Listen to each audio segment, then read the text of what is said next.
I'm sure we've all been there. Watched a movie like, World War Z, A Quiet Place 28 Days Later, and telling your friend you could 100% survive. But knowing deep down that you definitely couldn't, and that nothing could ever prepare you for an apocalypse. At least, you don't think you're prepared? Audience and judges, my name is Elizabeth, and today I'll be telling you how school doesn't only prepare us for the workforce, but for the apocalypse too. You may be thinking, school doesn't prepare us for the apocalypse, but it does. School does by building our social and teamwork and skills, our problem solving, and our resilience. So let's get into it. So let's say you're in the midst of a life-threatening apocalypse and you meet a group of people who look a little scary and untamed, but people are people. Now, you need to make a good first impression, because in an every man for himself type situation, you don't want them to peg you as a criminal mastermind. That's where our social skills come in. We need them to form bonds, make plans, and speak up, so that way when Kevin says you guys shall split up, you could be the one to confidently tell him that if you do that, you'll all get ripped apart and eaten alive. Now, I know what you're thinking. Elizabeth, where can we learn these amazing social skills?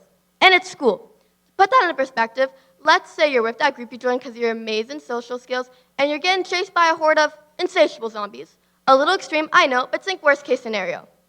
Now, you implement the plans you explained with your amazing social skills and execute it with your teamwork and skills that you also learned from school. Whether that be during group projects, ones where you had good teammates, or ones where you were up at 3 a.m. doing all their work.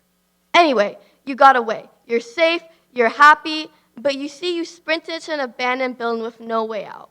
But you also remember something else you learned in school. Now, you're in the building, and you have to find a solution to the problem of escaping. You see, in school, in almost any class, you learn one thing: problem solving. Whether it be that C1 in math, or forgetting your bus pass to have to figure out how to get home. You see, in an apocalypse, if you don't have problem solving skills, you'll be gone the first 24 hours. I know, we don't want to admit it, but it's true. So, let's go back into that building. Everyone's screaming and panicking about how there's no way out and you're all gonna die. But you, with your problem solving skills, know you can find a way out. You look around, you see wood, shelves, a ladder, and a window out on the ceiling. At first, you take the ladder to reach the window, but it's too short. So you take wood, stick it under the ladder, reach the window, and get out. And all this was because you read The Hunger Games in Sec 2 and figured out how tall that ladder was in math class. And problem-solving skills, obviously. But I'm sure we all know this wouldn't have been possible without something else. Resilience is a necessity in a life-threatening apocalypse. We learn resilience all the time in school.